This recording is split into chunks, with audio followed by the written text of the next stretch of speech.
June 2019, the Centre for Community Archaeology at Queen's University Belfast excavated a field at Derrybuoy in the townland of Corr, near Coalisland. The dig was part of a project called Coalisland and East Tyrone Historical Manufacturing Base of Mid Ulster, which is being delivered by the Lough Neagh Partnership.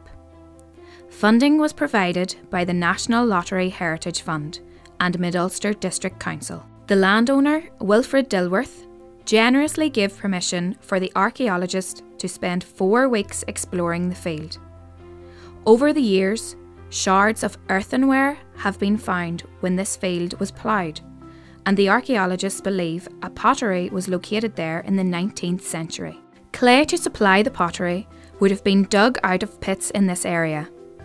It is also thought that turf was cut from adjacent fields and bogs and used to fuel the kiln to bake the clay pots.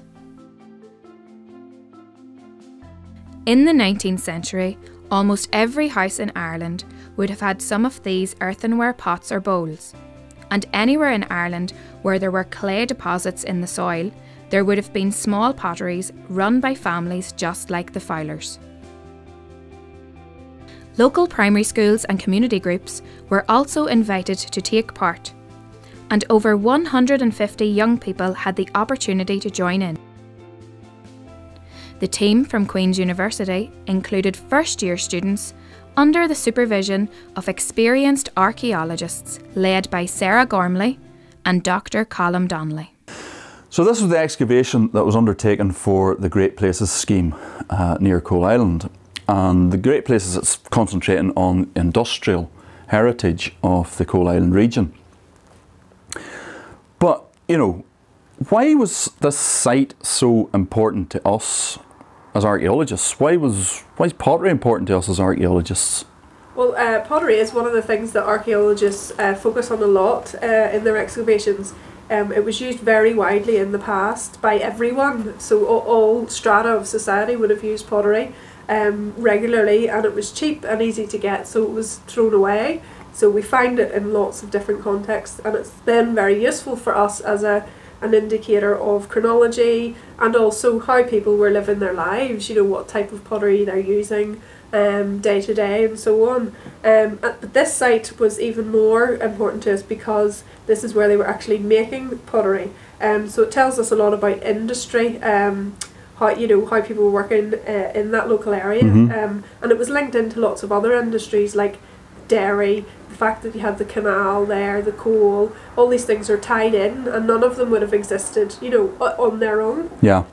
So the potters really were, they were only there because people needed they needed these crocks for their making their butter. So in such numbers, I mean, everyone would have had a lot, you know, lots of crocks in their kitchen, in their dairy. They used them to settle the milk, to skim off the cream for making butter. And then once that industry declined, we see the pottery declining as well, as the creameries took over that kind of role in society. So in the 19th century, the sort of like typical farm is going to have these crocks, and they're going to have to use them for the processing of the milk. Yeah. At least they use them for the milk. They use them for storing food. They're great basins just for generally doing things. You know, maybe if you were salting some food or pickling, they were used for all types of things, and they would have been ubiquitous. Everybody would have had them. So the excavation at Fowler'S, what that gave a pottery specialist like you was the opportunity to look at an assemblage of different types of pots that were being produced at the one factory, the one pottery. Yes. And the great thing about Fowler'S pottery in Derrybuoy was that we had a very tight time slot, about 40 years, so we know that it started in around 1840 and only operated until about 1880. So that's quite unique as well, in that it's a very tight time frame. So that's useful for us because we were able to look at the type of kiln they were using, and also then the types of pots that they were making in those 40 years. So you have an insight then, when you look on the ground and you're excavating there and you've got your red stain, you have this stained area where there's been great heat on the ground, right? From that you can then work out what technology they were using Is that because of looking at comparative sites that are still upstanding? Yes, so we were able, unfortunately, obviously the whole kiln and pottery and all the associated buildings had been completely removed in the middle, sort of late 19th, early 20th century. But we were lucky in that there was a footprint. The footprint had survived. So once we dug down, we could see the area of the firing chamber. So it had burnt at such high temperatures that it had left this really red, burnt soil in the subsoil. And we also found then some arcs of the firing chamber walls and 2 of the flues. So we can then reconstruct how the kiln operated. We also found the floor of the kiln had obviously been made up of fire bricks that had holes in them, if you can imagine an elevated floor. So the flues fed the heat when the kiln was lit. Underneath the floor, the pots were all stacked on this floor, and the heat rose up to fire the pots. So we can reconstruct that from what we found, but also then comparing it with 19th century potteries that have been excavated in England. So in the kind of Liverpool area, they were producing similar pottery to this. And was this pottery, was this being used across the whole of Britain and Ireland? Yes, it was. And like I say, around the Liverpool area was a big concentration of potteries in that area, Buckley in particular, and they were exporting to Ireland. But these pots were also being made all over Ireland. There are at least sort of around 30 potteries have been identified that were producing this type of pot. And was there many of those potters, were they based up here in the north? Yes. Or were they down the south in places like Dublin or? All over. So all over. In the north here we have a particular concentration around Coalisland. In that you have a number of potteries. There are about 10 in that Coalisland area. But there was a pottery making earthenware pottery like this, the kind of coarse pot, in Belfast and up near Derry as well. So whenever they made this pottery, were they making this pottery just for the local communities in round Coalisland, or were they exporting this out to other places? I think the concentration in Coalisland would suggest that it was servicing an area wider maybe than Coalisland itself. It certainly would have serviced the local area, but probably because of the canal they would have been going up to Belfast and even Dublin maybe. There are some newspaper adverts from Dublin that are advertising Coalisland coarse earthenware pots for sale, so they were certainly getting as far as Dublin. And this type of pottery, it comes in use in the, is it the 17th? 17th century, yeah. So similar pottery to this, not exactly the same. You see a kind of transition coming through from the medieval period in the 17th century. But yes, red earthenware like this, with particularly this kind of browny, reddy glaze on the inside. And it continues up through into the 19th century? Into the 20th? Early 20th century, right. So the burn bright pottery was still operating right into the middle of the 20th century near Coalisland. So producing some, mostly it had moved to things like fabrics and pipes and that kind of thing, but still producing vessels as well. And when you say pipes, you're not talking about smoking pipes, you're talking about ceramic pipes for field drains? Yes, and that type of thing. Right, okay. Yep. How many of these sites have been excavated? So not many have been excavated from even that broad period you're talking about, from the 17th to the 20th century. You're only talking about sort of 5 kiln sites. So in Ireland? In all of Ireland, and none in the 19th century. So closest comparators are probably in England.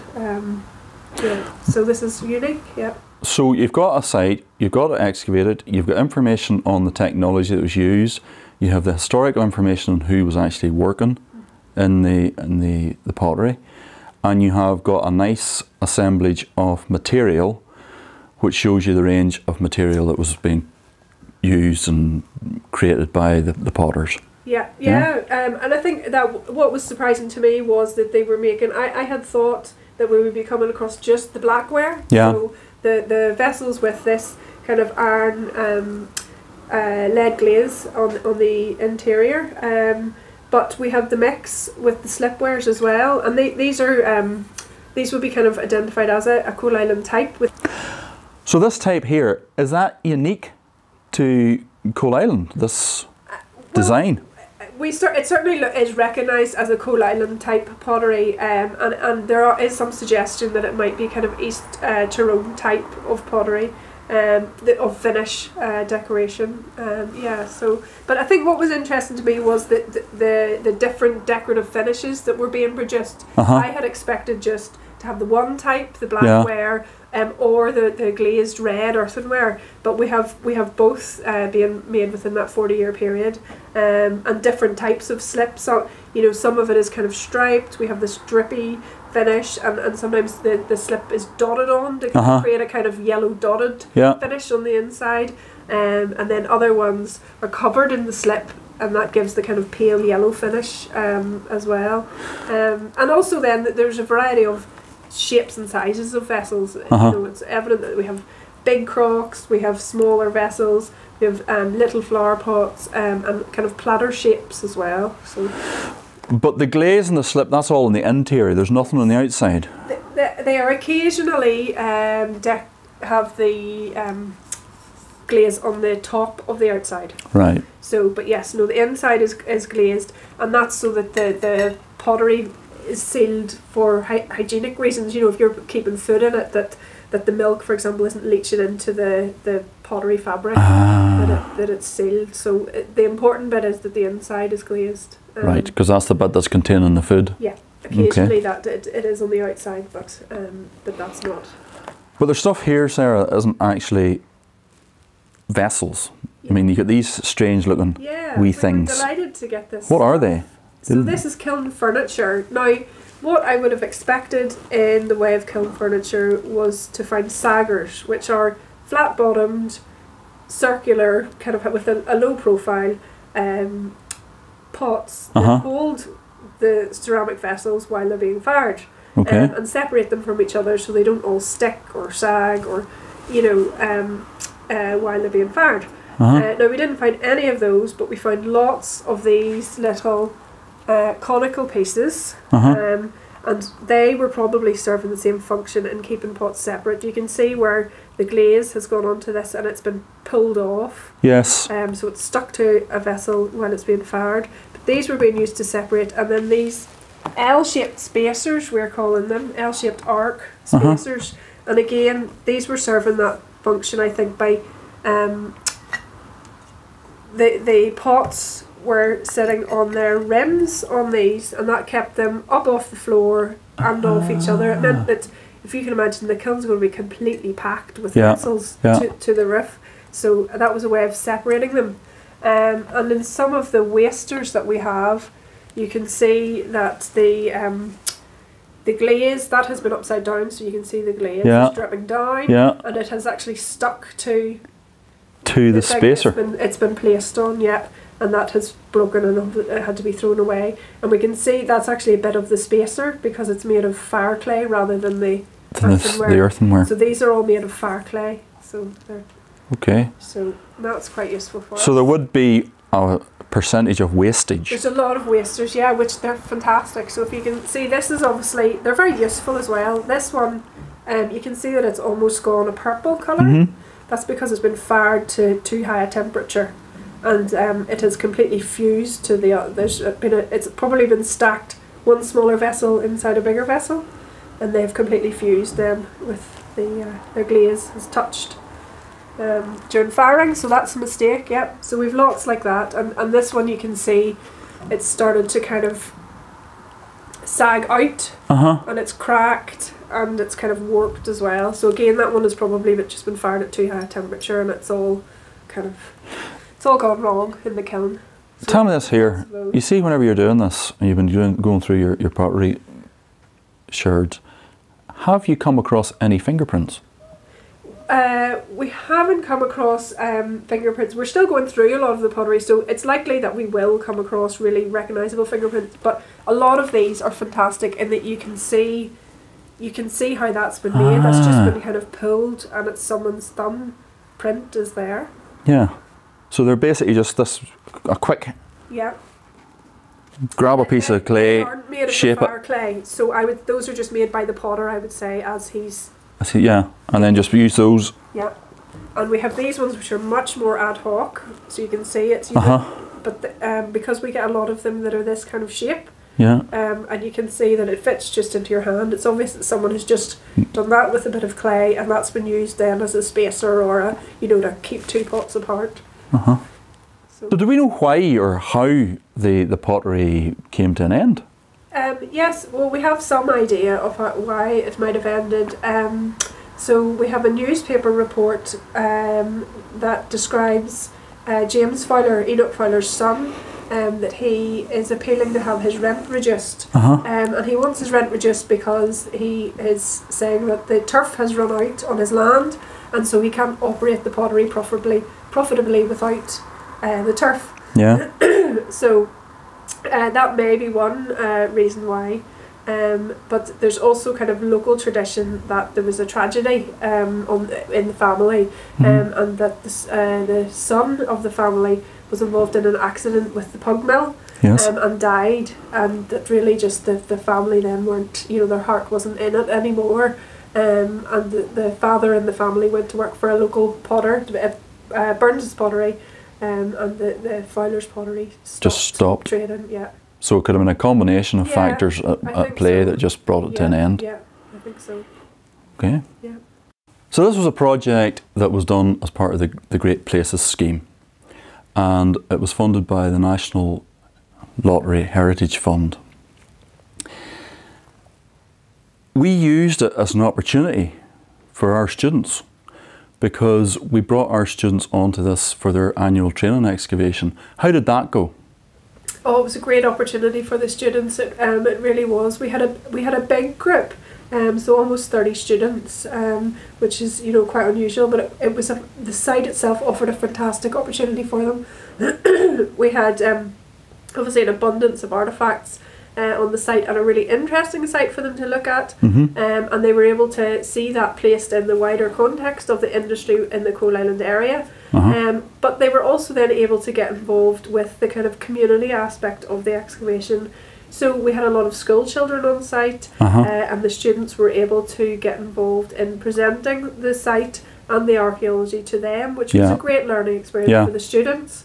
And also then working alongside adult volunteers who came and worked on the site. So, you know, the funding from the council and from the lottery really provided a wonderful opportunity for the students and everyone involved on the dig. That's great.